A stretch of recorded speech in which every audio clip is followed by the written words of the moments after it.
La parole de Dieu est un trésor inestimable. Ne laisse pas ta Bible fermée. Oh non, non. Lis-la, médite-la, nourris-toi. Lis-la, médite-la, nourris-toi. Bonjour. Nous avons évoqué, lors de l'épisode précédent des 5 minutes pour Dieu, l'étonnante rencontre rapportée en Genèse 18, vécue par Abraham et Sarah, qui ont accueilli chez eux 3 mystérieux visiteurs.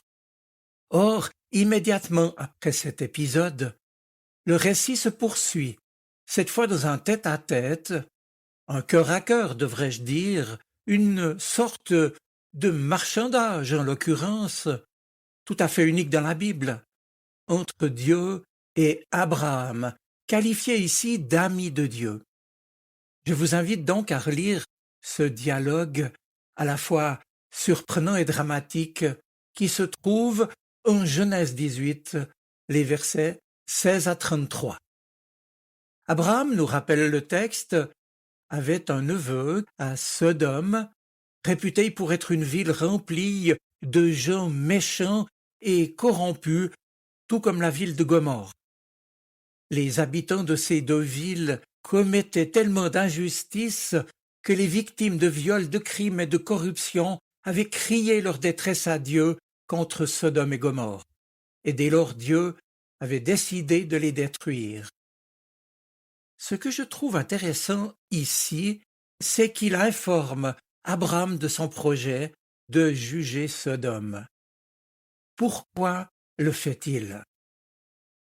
Le texte nous précise, je l'ai dit, que Dieu considérait Abraham comme son ami, quelqu'un qui lui faisait confiance, comme quelqu'un de précieux aux yeux de Dieu. D'ailleurs, il deviendra le père d'une grande nation. Il enseignera ses descendants à obéir à Dieu. Dieu prévient aussi Abraham parce que son neveu Lot habite donc à Sodome avec sa femme et ses enfants. Et puis, ce qui me paraît essentiel ici, Dieu prévient assurément Abraham pour susciter en lui une réaction, pour qu'il dialogue et même qu'il négocie avec lui. Car Dieu savait qu'en évoquant le sort de ces villes et de ses habitants, il susciterait très certainement dans le cœur de son ami des sentiments identiques aux siens, compassion, miséricorde et désir d'arracher ces personnes au juste jugement qu'ils méritaient pourtant. Et c'est effectivement ce qui arrive, puisqu'Abraham demande à Dieu d'épargner ces 2 villes. Abraham insiste, il revient sans cesse à la charge pour essayer de convaincre le Seigneur de changer ses plans. Et de pied ferme, il a donc négocié avec Dieu. C'est pour les habitants des 2 villes qu'Abraham demande le salut et le pardon de Dieu. Comment le fait-il? Eh bien, relevons ici 2 arguments. Premièrement, Abraham demande à Dieu d'agir selon sa justice.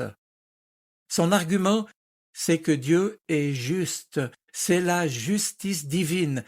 En effet, nous est-il rapporté, Abraham demande au Seigneur, mais supprimeras-tu vraiment le juste avec le méchant? Faire mourir le juste avec le méchant, si bien que le sort du juste serait identique à celui du méchant, cela ne correspond certainement pas à ta manière d'agir. Celui qui juge toute la terre, n'appliquera-t-il pas le droit? En fait, Dieu n'avait aucune intention d'agir injustement. Il désirait sans nul doute impliquer Abraham dans son projet, lui faire part de ce qu'il avait projeté. Et puis, 2e argument d'Abraham, complémentaire bien sûr au premier, parmi tous les gens corrompus, il y a forcément des hommes et des femmes qui sont justes. Et donc la présence des justes doit amener Dieu à épargner et même à pardonner Sodome. Peut-être, dit Abraham à Dieu, y a-t-il 50 justes dans la ville? Les supprimeras-tu aussi et ne pardonneras-tu pas à cette ville à cause des 50 justes qui sont au milieu d'elle? Ce à quoi le Seigneur consent, puisque Dieu, après les multiples demandes d'Abraham, le répétera à chaque fois: si je trouve à Sodome 50 justes, ou bien 40, 30, 20, etc., je pardonnerai à toute la ville à cause d'eux. Or donc, Abraham a littéralement négocié avec Dieu. Et cela nous interpelle. Peut-on négocier avec Dieu?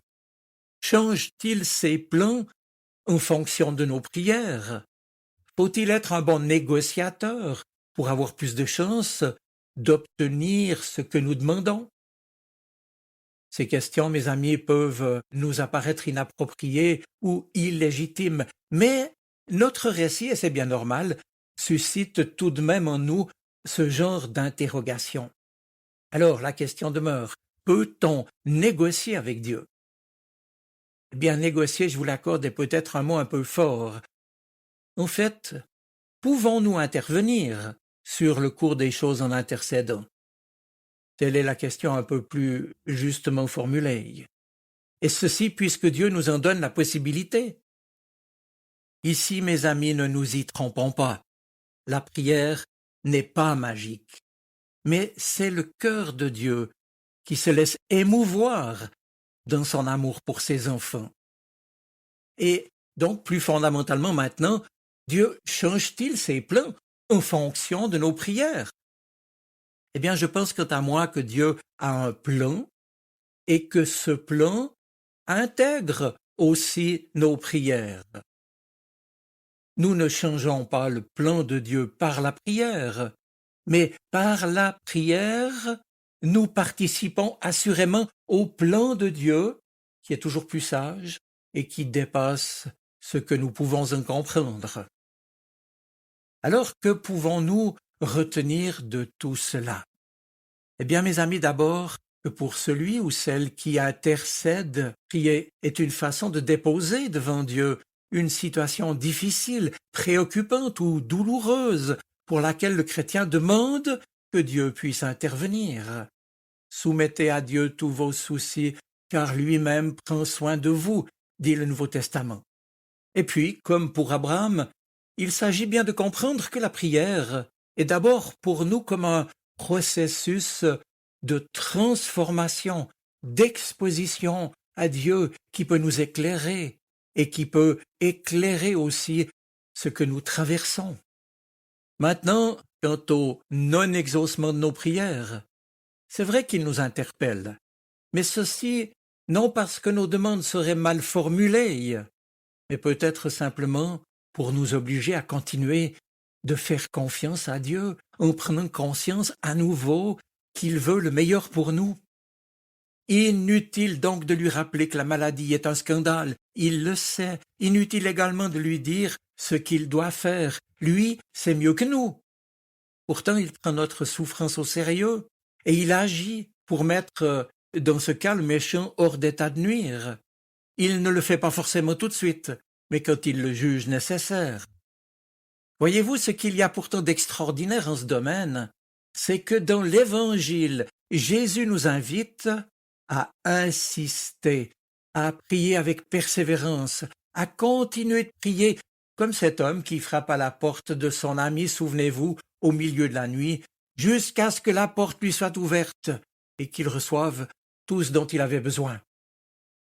Prier, c'est en effet parfois s'obstiner. Et aussi quand on est déçu par ce Dieu dont on attendait peut-être tant, quand on a l'impression d'être insignifiant, quand on est révolté par le mal, blessé par la vie. La prière en ce sens, oui, est parfois un combat obstiné, mais qui reste un des moyens privilégiés de l'action de Dieu en nous.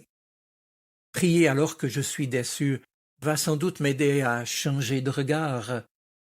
Prier va peut-être m'aider à poser des gestes et des paroles de réconfort, là où il y en a besoin, me mettant moi-même au travail. Prier m'aidera peut-être aussi à rester indigné par le mal et le malheur, à ne pas m'y résigner. Le Dieu que nous fait rencontrer Jésus-Christ n'est pas à l'origine du mal, il le combat.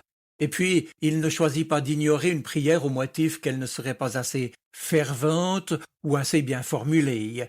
Il ne punit pas non plus quelqu'un en lui envoyant un malheur ou une maladie. Non, il est le Dieu qui continue à agir discrètement dans ce monde et dans nos vies, parce qu'il a à ce point aimé le monde qu'il a donné son Fils unique, afin que quiconque croit en lui ne meure pas, mais qu'il ait la vie éternelle. Par là même, il est le Dieu qui nous promet que la mort et le mal n'auront pas le dernier mot. Lui qui fait de nous ses amis et qui renouvelle en nous sa présence, celle de son esprit, souffle de vie. Je vous souhaite une bonne semaine. Soyez bénis. Amen. La parole de Dieu est un trésor inestimable. Ne laisse pas ta Bible fermée.